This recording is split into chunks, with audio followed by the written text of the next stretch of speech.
სრულიად საქართველოს კათოლიკოს პატრიარქი უწმინდესი და უნეტარესი ილია მეორე საქართველოსა და რუსეთის ხელისუფალ დიალოგისკენ მოუწოდებს. ამის შესახებ ნათქვამია კათოლიკოს პატრიარქის განცხადებაში, რომელიც საქართველოს საპატრიარქომ გაავრცელა. მასში ასევე ხაზგასმულია, რომ გადაუჭრელი კონფლიქტებისა და პრობლემების გამო კავკასიაში რთული ვითარება, რასაც საქართველოსა და რუსეთს შორის სახელმწიფო დონეზე დიალოგის არარსებობა კიდევ უფრო ართულებს. ილია მეორის შეფასებით ასეთი ვითარება ერთმანეთის მიმართუნდობლობასა და ეჭვს იწვევს, რაც ხელს უშლის პრობლემების მოგვარებას. კათოლიკოს პატრიარქი მიიჩნევს, რომ მოქალაქეთა გადაადგილების თვალსაზრისით გასულ წელს გარკვეული ზომები იყო მიღებული, თუმცა ამას შემდგომი ნაბიჯები არ მოხოლია.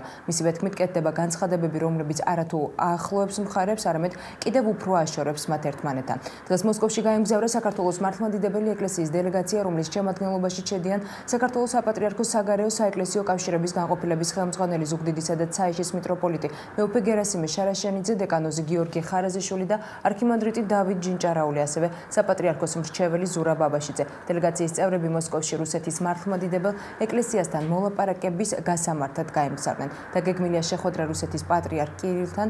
დელეგაცია მოსკოვში კვირის ბოლომდე დარჩება.